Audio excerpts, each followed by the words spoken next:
Bonjour, nouvelle édition du 7-8 politique sur TV Fil 78 et invité aujourd'hui François Simeoni, le secrétaire départemental du Front National. Sa candidate est-elle d'ores et déjà assurée de figurer au second tour de l'élection présidentielle? Oui, si l'on en croit les sondages de ces derniers mois. Seulement pour l'emporter en mai, il faudra fédérer l'ensemble des électeurs. Comment le FN va-t-il s'y prendre? C'est ce que nous verrons. Et puis, au cours de ce rendez-vous, nous ferons aussi le point sur les campagnes dans les Yvelines du Parti Socialiste, de Lutte Ouvrière ou encore de l'Union Populaire Républicaine. Bonjour François Simeoni. Bonjour. Responsable du Front National dans le département des Yvelines, conseiller municipal d'opposition à Versailles. Au civil, vous êtes enseignant et vous avez, j'imagine, suivi avec attention le premier débat de cette campagne présidentielle avec les 5 principaux candidats. Vous en avez pensé quoi ? Bien sûr, je pense qu'on était hier soir très nombreux devant notre poste de télévision. J'ai trouvé que ce débat, finalement, déjà posait problème par le fait qu'il n'y avait qu'une seule partie des candidats qui 5 pourtant, des 11 candidats ont eu leur parrainage. Donc je comprends très bien la réaction de Nicolas Dupont-Aignan sur TF1. Je trouve que c'est un petit peu normal. Je me rappelle d'une époque où les candidats présentaient leur programme avec des séquences vidéo et que le débat n'avait lieu qu'au deuxième tour. Donc je pense que là, il y a un petit problème de démocratie à ce niveau-là, puisqu'a priori, un candidat qui a ses parrainages est un candidat comme les autres. Alors après, pour les règles du CS1, vous les connaissez, ce sont celles de l'équité dans un premier temps, l'égalité seulement à partir du 9 avril, et le Conseil constitutionnel a tranché sur la démarche de TF1. Pour revenir sur le débat en lui-même, sur la façon dont s'est comportée Marine Le Pen, elle a été pertinente, convaincante ? Je pense que notre candidate a été bien sûr convaincante. J'ai trouvé les autres candidats, notamment peut-être Emmanuel Macron, le moins expérimenté, pas très convaincant. J'ai trouvé aussi M. Fillon un petit peu éteint. Le débat, je pense, n'a pas pu convaincre, à mon avis, les électeurs. Je pense que beaucoup ont dû rester sur leur faim. Et il y aura d'autres débats, puisque 5 candidats, on l'a rappelé, ont participé à ce tout premier débat, qui est aussi une première sous la Ve République. Il y en aura 2 autres, le 4 avril, le 20 avril, et cette fois-ci, les 11 candidats vont y participer, de Marine Le Pen à Emmanuel Macron, de François Fillon à Benoît Hamon également, ou encore de Jean-Luc Mélenchon à Nicolas Dupont-Aignan, en passant par Nathalie Arthaud, François Asselineau, mais aussi des qualifiés de dernière minute qui ont réuni les 500 parrainages sur le fil. Je pense à Jacques Cheminade, Philippe Poutou ou encore Jean Lassalle. François Simeoni, peut-être votre regard sur les différentes candidatures. Est-ce qu'on est là sur une diversité qui est représentative? Je pense notamment à Marine Le Pen qui avait apporté son parrainage à Henri Guénaud, député des Yvelines, qui finalement, lui, ne peut pas participer au scrutin. Oui, il y a cette diversité. Écoutez, on est déjà confronté à une difficulté, c'est l'obtention des parrainages. Ce système d'obtenir donc 500 parrainages d'élus représente une certaine difficulté pour des candidats qui ne sont pas très connus. Il faut savoir actuellement que les maires, avec l'obligation pour les communes de rentrer dans les communautés d'agglomération, sont quand même beaucoup plus astreints à des difficultés d'ordre économique, liées par exemple au financement des communes, à l'obtention de subventions de la part des communautés d'agglomération, de la part des départements. Donc certains maires ont des difficultés qu'ils nous ont d'ailleurs communiquées à donner le parrainage comme ça. Ça veut dire que la règle n'est pas bonne et que ça limite le débat démocratique, que tous les candidats ne peuvent pas se présenter? Écoutez, effectivement, en plus cette année, il y avait une procédure qui avait été un petit peu modifiée avec une parution immédiate des parrainages. C'est une difficulté. Je sais que nous avons participé activement à la recherche des parrainages sur les Yvelines et nous avons eu un assez bon retour des maires contactés. On a contacté à peu près l'ensemble, les 141 communes de moins de 1500 habitants, en quasi-totalité, et on a souvent eu un bon contact avec les maires, mais par contre, ils nous ont dit qu'effectivement, s'ils ne souhaitaient pas parrainer, c'est justement pour ce problème lié au financement et au l'obtention de subventions. Alors parlons des parrainages justement dans les Yvelines. Le soutien des élus dans les Yvelines, ils sont 143 sur 300 à s'être prononcés. Le parrainage n'est pas obligatoire, je le rappelle. C'est François Fillon qui reçoit le plus grand nombre de signatures, 98. Les Juppéistes, les Sarkozystes, l'UDI ou encore le Parti chrétien-démocrate ont mis de côté les désaccords des dernières semaines. On peut citer les noms de Valérie Pécresse, Gérard Larcher, Pierre Bédier ou encore Michel Laugier, le président de 50 ans en Yvelines, qui ont parrainé François Fillon. Écoutez aussi le maire d'hiver droite de Coignères, lui aussi a accordé son parrainage à l'ancien Premier ministre. C'est le programme qu'il nous faut actuellement pour relever la France, pour lui redonner un nouvel élan. Et donc, je n'ai pas eu de doute. Bien sûr, ce sont des moments difficiles, mais je n'ai pas eu de doute. En termes de parrainage, c'est ensuite Benoît Hamon, député des Yvelines, qui arrive en deuxième position. 12 signatures, parmi lesquelles le maire de Magny-les-Hameaux, ou encore la première secrétaire du PS dans les Yvelines. Écoutez-les. Il propose un chemin, une voie, c'est pas un homme prévidentiel, c'est un chemin qu'il propose à la France pour un avenir, l'avenir de nos enfants, des petits-enfants, des futures générations, dans une société qui soit une société sociale, qui soit une société écologique et qui soit aussi un renouveau démocratique. Je me retrouve dans ses idées, dans son programme. J'ai confiance aussi dans l'homme et je pense que tout ça mis bout à bout justifie largement le parrainage.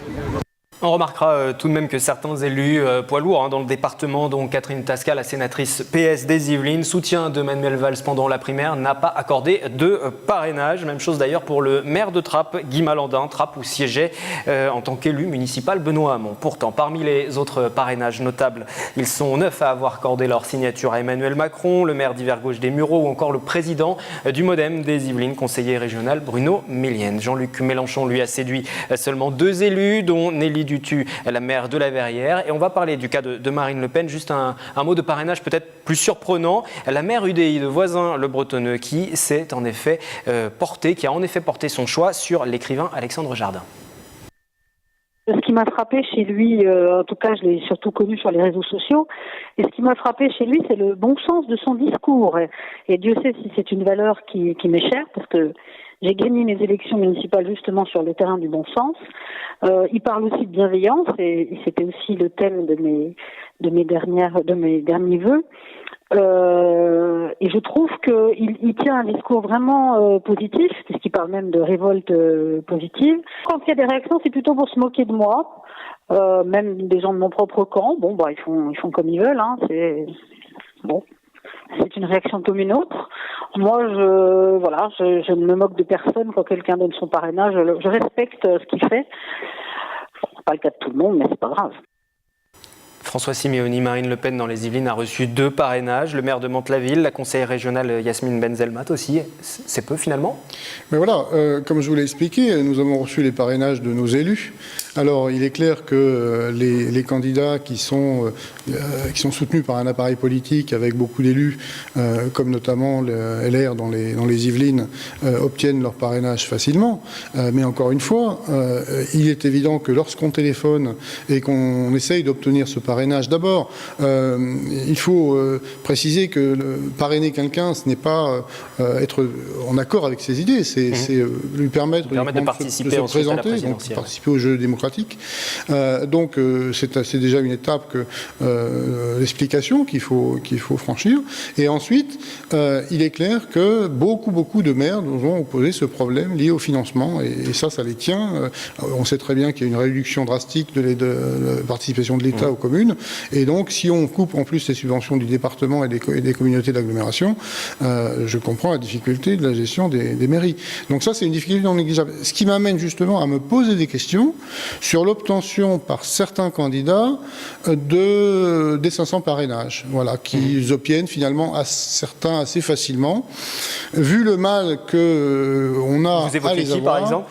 je ne citerai pas de nom, mais bon, je pense que ces noms viennent facilement à l'esprit de personnes qui ne sont pas soutenues par des structures, qui n'ont pas d'élus, qui obtiennent... François Asselineau, Jacques Cheminade. Oui, vous avez d'ailleurs sur le site du Conseil constitutionnel la répartition répartition en termes d'élus de ces parrainages, il est intéressant de voir, par exemple, que certains vont avoir pour François Fillon les parrainages des élus LR, donc voilà, c'est principalement leur parrainage.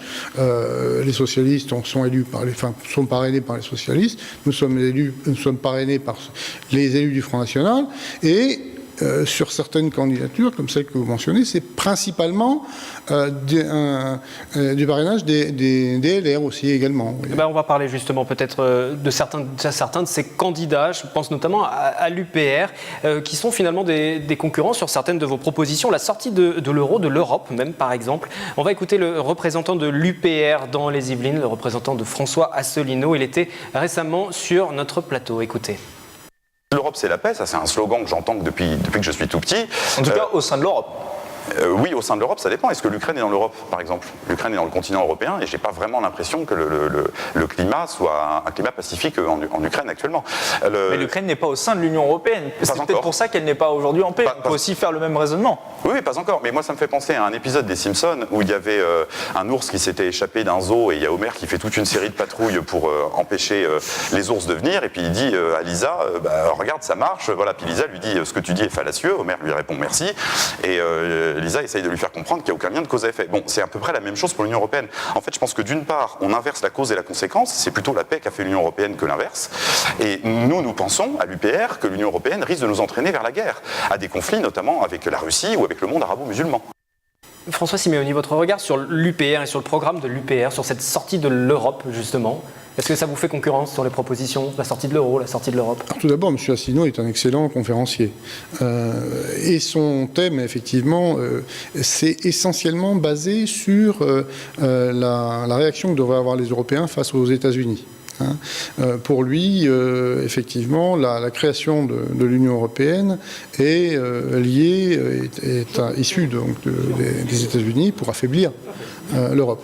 Donc, sinon, je suis quand même assez étonné. Et bien évidemment, c'est nous un point important, le recours à la souveraineté nationale. Mais ceci dit, attention, il y a un travail sémantique qui est important, c'est qu'il ne s'agit pas de sortir de l'Europe. On serait bien incapable de sortir de l'Europe. On est lié de manière éternelle au continent européen, donc il ne s'agit absolument pas de sortir de l'Europe. Il s'agit juste de voir comment on pourrait renégocier les traités liant la France à l'Union européenne, traités qui ont été, vous le savez, où l'avis des Français a été complètement déconsidéré en 2005, puisque le traité de Lisbonne a été ensuite obtenu sans l'accord finalement des électeurs français. Donc cette remise en cause donc, des traités de l'Union européenne dans le programme de Marine, Marine se donne 6 mois, donc s'il est élu, pour renégocier avec nos partenaires européens les traités de l'Union. Donc, pas définitivement comme le souhaite François Asselineau, par exemple. C'est ça qui vous différencie. Vous allez moins loin. Et d'ailleurs, c'est d'ailleurs une des critiques qu'il fait à notre égard, puisqu'il est très très hostile quand même au Front National. François Asselineau, j'ai pu l'entendre, j'ai pu le voir aussi, du moins ses militants sur les marchés où ils prétendent justement être les seuls à vouloir sortir de cette Union européenne, ce qui est quand même. Vous n'avez pas peur qu'ils vous prennent quelques voix au passage? Alors, très rapidement pour qu'on puisse avancer sur les thématiques. On n'a aucune crainte là-dessus parce que je pense que ce n'est pas à nous que Asselineau va prendre des voix, plus du côté de Fillon et de Macron. On va rester sur cette question européenne, mais on va évoquer maintenant la sortie de l'euro, le retour au franc avec notre rubrique, vous en avez l'habitude, Legal Checking à présent.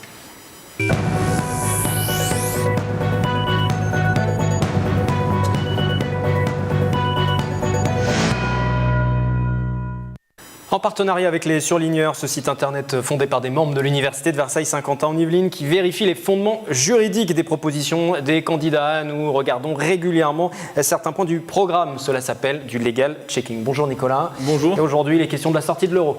Oui, alors débutons déjà par un constat établi et que personne ne conteste. Si l'on revient au franc, la valeur de la nouvelle monnaie nationale sera forcément inférieure à l'euro actuel. Même le Front National le dit. On estime d'ailleurs que le nouveau franc aurait une valeur inférieure à 20% 1% à l'euro d'aujourd'hui. Conséquence de cela et qui inquiète beaucoup d'économistes et les opposants de Marine Le Pen, le coût de la dette publique supérieur actuellement à 2000 milliards d'euros. Elle exploserait alors selon eux. Petite explication, actuellement 2/3 de cette dette est détenue par des fonds ou investisseurs étrangers, des créanciers qui ont investi dans notre dette en euros et qu'il faudrait donc rembourser dans la même monnaie. Or, je vous le disais, l'euro nous coûtera plus cher avec un nouveau franc dévalué. La dette à rembourser sera donc plus lourde. C'est un mécanisme économique assez banal finalement.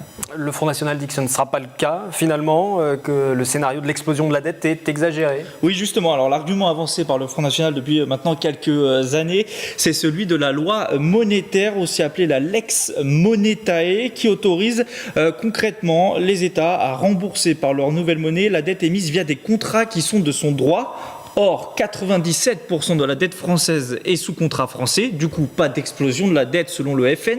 L'argument est valable d'ailleurs, mais difficile à utiliser pour autant. Écoutez Vincent Couronne, fondateur du site internet Les Surligneurs. C'est une règle ancienne du droit international qui date en fait de 1929 et qui veut qu'on peut neutraliser les effets de cette perte de propriété en assurant la parité entre l'euro et la nouvelle monnaie nationale. Le problème, c'est que cet argument-là du Front National ne passe pas parce que cette règle, c'est du droit international. Or, dans la plupart des États, la protection de la propriété a un rang constitutionnel et le droit international est infraconstitutionnel. Donc les juges dans ces États-là feront toujours primer, a priori, le droit de propriété des détenteurs de dette et pas la Lex Monetae. Et donc cette Lex Monetae invoquée par le Front National n'aura pas d'effet. Et donc concrètement, Wilfried, si l'on quitte l'euro pour une nouvelle monnaie nationale, cela aura forcément un coût, malgré l'argument une nouvelle fois valable du Front National, et même dans le cas où de longues et nombreuses batailles judiciaires sont lancées. François Simioni. Voilà, sur cette sortie de l'euro. Vous l'avez clairement exprimé. On a d'ailleurs vu et tous entendu la remarque de François Fillon hier soir sur l'euro. C'est une démarche qui consiste en fait à faire peur aux Français en leur disant tout simplement votre épargne va être anéantie en cas de retour à la monnaie nationale en passant une dévaluation de la monnaie. Alors déjà, le terme de dévaluation est un terme qui est inapproprié puisque la dévaluation supposerait qu'il existe encore un étalon monétaire, ce qui n'est plus le cas. Donc on ne peut parler que de dépréciation de la monnaie par rapport à une autre monnaie. Ça peut être par rapport à l'euro existant, ça peut être par rapport au dollar. En tout cas, le nouveau franc serait forcément inférieur à l'euro actuel. Ça, c'est sûr, c'est avéré. Voilà. Alors effectivement, donc nos calculs avec nos économistes sur la dépréciation de la nouvelle monnaie par rapport à l'euro, donc, seraient de l'ordre de 20%. Il est très important de voir que quand on présente les choses comme ça, on fait peur aux Français. Alors, les Français imaginent qu'ils vont perdre 20% de leur épargne. Alors moi, j'explique très simplement que en janvier 2015, l'euro a perdu 20% de sa valeur par rapport au franc suisse et par rapport au dollar. Et je demande aux Français, est-ce qu'ils ont perdu 20% de leur épargne ? Absolument pas. Les Français ne s'en sont absolument pas rendus compte. Il faut voir que cette dépréciation monétaire, elle a des effets. Alors, les effets sont toujours présentés comme les 7 plaies d'Égypte. Déjà, effet sur l'épargne des Français, vous allez perdre vos sous. Hein. Donc ça, clairement expliqué. Voilà, il s'est produit en janvier 2015 et vous n'avez vu aucune conséquence de cette dépréciation de la monnaie. Là, on évoquait notamment la dette publique. Alors, parlons maintenant des conséquences financières. Par beaucoup d'investisseurs étrangers, les 2/3. Tout à fait. Des conséquences financières. Je vais être obligé de faire comme lors des débats, de vous dire d'être concis, clair, rapide. Ça va aborder beaucoup de sujets. C'est très difficile. Parce que justement, sur ce débat, il faut expliquer. Les conséquences de la dépréciation d'une monnaie sont de deux ordres. Une conséquence économique et une conséquence financière. Sur la conséquence financière, la dette. La dette publique, comme vous disiez. La dette publique de 2200 milliards, détenue à peu près 67% par des investisseurs étrangers. Comme vous l'avez dit, cette dette est libellée en droit français. à 97%. Ce qui veut dire que en droit étranger, c'est-à-dire sur les 3% restants, nous allons à subir les effets de la dépréciation. 3% de 2000 milliards, ça fait 60 milliards. Une dépréciation de 20% de 60 milliards, ça fait, si je calcule bien, 12 milliards. Donc le surcoût de la dette... Sorti de quoi Nicolas ? C'était juste, en fait, le hic, c'est de se dire, est-ce que les investisseurs étrangers vont accepter d'être payés avec le nouveau franc qui aura moins de valeur ? C'est juste ça le problème souligné par les surligneurs. Après, peut-être qu'ils le feront, mais ça veut dire que si vous voulez, il y a une on ne peut pas prédire de l'avenir et on a du mal à penser qu'un investisseur étranger va vouloir perdre de l'argent. Mais il n'aura pas vraiment le choix. Le contrat de prêt est libellé en droit français. Ce n'est pas le cas de tous les pays. J'ai par exemple le cas de la Grèce, 36% en droit local et 64% en droit étranger. Alors eux, évidemment, ont un gros problème. La France, c'est 97 pour 3%. Donc les investisseurs vont continuer à venir, ils n'auront pas de choix. Et pour les Français, il n'y aura pas d'incidence sur le portefeuille ? Alors, aucune incidence sur l'épargne. Sur la dette publique, donc, comme on l'a expliqué, une incidence de 12 milliards, quand on compare ça au chiffrage que l'on a pu faire sur les coûts de l'immigration, par exemple, 70 milliards, c'est complètement négligeable. Je rappelle que le déficit public, actuellement, est de l'ordre de 84 milliards. Donc, cet effet catastrophique présenté comme étant catastrophique n'a pas lieu d'être. Et par contre, les conséquences économiques de la sortie de l'euro, parce qu'il y a aussi des conséquences économiques, on peut en parler. C'est ce qui rend l'intérêt de la dépréciation de la monnaie, comme ça se faisait toujours avant. Qu'est-ce qui s'est passé ? Pourquoi nous avons en France... Je vous laisse 30 secondes pour conclure sur cette thématique-là. Voilà, perdu de la compétitivité, comme effectivement le graphe qu'a présenté Marine Le Pen hier soir, depuis la création de l'euro. Voilà l'indice de production industrielle. Pour la France, ça a chuté. Pour l'Allemagne, ça a augmenté, ça a progressé. Donc vous avez manifestement le problème de l'euro, qui est un problème intra-européen, qui nous a fait perdre à peu près 30 points de compétitivité par rapport à l'Allemagne. Ce n'est pas le seul point, mais c'est une des raisons. Merci Nicolas, on vous retrouve lors de la prochaine édition du 7-8 politique avec toujours un partenariat avec les surligneurs pour passer en revue quelques points de programme des différents candidats à la présidentielle. Un mot François Simeoni, tout de même, on parle tout de même souvent du plafond de verre pour le Front National, une barrière infranchissable qui l'empêcherait d'accéder au pouvoir. Est-ce que vous y croyez toujours ? Vous dites que Marine Le Pen va dépasser les 22% dans les Yvelines, elle était à 12,4 en 2012. Alors, dans les Yvelines, qui est un département... un petit peu difficile quand même pour le Front National, on le sait historiquement, avec des secteurs favorisés, donc, et la crainte notamment de cette sortie de l'euro. Ce département évolue déjà positivement pour le Front National depuis déjà pas mal d'années, puisqu'on est passé de 8,8% au régional 2010 à 20% au départemental. Donc cette évolution, et vous mentionnez effectivement les 12,8% qu'on a eu, que Marine a remporté aux élections présidentielles de 2012, cette évolution ici va se faire. Je pense qu'on a un potentiel qui peut nous permettre, si on en croit une progression linéaire, de prévoir sur les Yvelines un chiffre de l'ordre de 22%. Nous allons passer maintenant à notre dernière séquence de cette émission, la présidentielle vue par...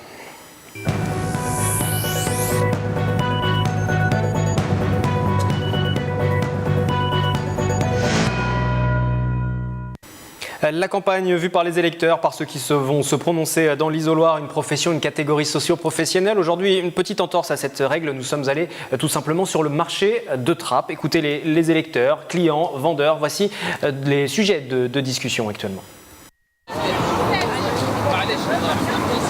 1,65 € s'il vous plaît. Je sais pas. Moi, ça fait 2 ans sans emploi. J'ai fait plus de 100 demandes, mais rien du tout. Il faut penser aux seniors. Qu'il y ait moins de chômage. Ce que je souhaiterais aussi, même si je suis assistante sociale, je ne suis pas pour l'assistanat. Et du coup, je pense qu'il faut qu'il y ait des minima sociaux, mais qu'il n'y en ait pas trop non plus et qu'il y ait du contrôle. On met des casseroles partout. Sincèrement, c'est pas une bonne campagne, quoi, je trouve. Vous voulez 2 boîtes à 5. J'ai remarqué ça chaque fois que les élections se rapprochent. Je veux dire, les politiques ils commencent à parler de... Nous, on dit les 3 I. L'immigration, l'insécurité et l'islamisme, quoi. C'est pour faire peur aux gens, et voilà, en général, c'est que je dis pas que tout est faux, mais je veux dire 80% c'est faux. Ils parlent jamais des vrais problèmes des gens, et la plupart des vrais problèmes c'est le pouvoir d'achat, c'est le travail, c'est tout ça, quoi. Les gens maintenant, au lieu d'acheter 1 kilo par-ci, 1 kilo par-là, ils se contentent d'une pièce par-ci, une pièce par-là, et il y a même des gens qui viennent, qui viennent à la fin de marché pour avoir, de la marchandise un peu moins chère, quoi. Allons-y là. Ouh là là. François Simeoni, peut-être votre réaction, vous allez aussi sur les marchés pour distribuer les tracts, vous voulez rencontrer tous ces électeurs. Lorsque vous entendez par exemple qu'on fait peur aux gens, les 3 îles, l'insécurité, l'immigration, tout ça c'est pour faire peur aux gens, vous leur dites quoi ? Je leur dis qu'effectivement, sur l'insécurité et les dangers islamistes, c'est une réalité. Maintenant, je pense qu'effectivement, on a volé aux Français une partie importante de la campagne parce que leur préoccupation principale, c'est l'emploi, c'est le pouvoir d'achat. Et effectivement, c'est uniquement qu'avec un changement radical et l'établissement d'un véritable patriotisme économique qu'on pourra arriver à trouver les solutions.